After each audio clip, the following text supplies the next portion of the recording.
సమూయేలు అంటున్నాడు, ప్రార్థన చేయుట మానుట వలన యెహోవాకు విరోధముగా పాపము చేసిన వాడనగుదను. ప్రార్థన చేయటం మానేస్తే యెహోవాకు విరోధముగా అండ్ పాపము చేశాను అని చెప్తున్నాడు. ప్రార్థన చెయ్యకపోతే పాపము చేశాను.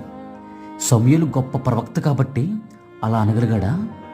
సమూయేలుతో కంపేర్ చేసుకుంటే నువ్వు నేనే అత్యధికమైన ఆత్మతో నింపబడ్డాం.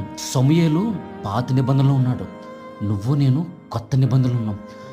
ఇప్పుడు మరీ శ్రేష్టంగా ఎల్లప్పుడూ నువ్వు మనతో ఉండటకు పరిశుద్ధాత్మదేవుడు ఉన్నాడు. అప్పుడు సమూయేలు కాలంలో అలా లేదు.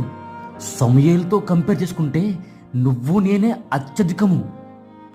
కాబట్టి మరీ నిత్యముగా నీకు నాకు నూతన నిబంధనలు ఎల్లప్పుడూ ఉండుటకు పరిశుద్ధాత్మ దేవుడు ఉన్న కాలంలో ప్రార్థన చెయ్యకపోతే అతి ఘోరమైన పాపము అని అనిపించట్లేదు. అంటే సాతాను సమూహంలో వాటి ప్రొటెక్షన్లో ఉన్నావు అని. సమూయేలు యాజకుడు కాబట్టి, ప్రవక్త కాబట్టి అలా అనగలిగాడా? లేదు. మరి మనము కొత్త నిబంధన భక్తులందరినీ బైబిల్ ఏం చెప్తుంది? మీరందరూ రాజులైన యాజక సమూహము అని చెబుతుంది. సమూయేలు పాత నిబంధనలో ఉన్నాడు, నువ్వు నేను కొత్త నిబంధనలో ఉన్నాము. ప్రార్థన చెయ్యకపోతే పాపము అని అనిపించట్లేదు అంటే you are in dangerous condition.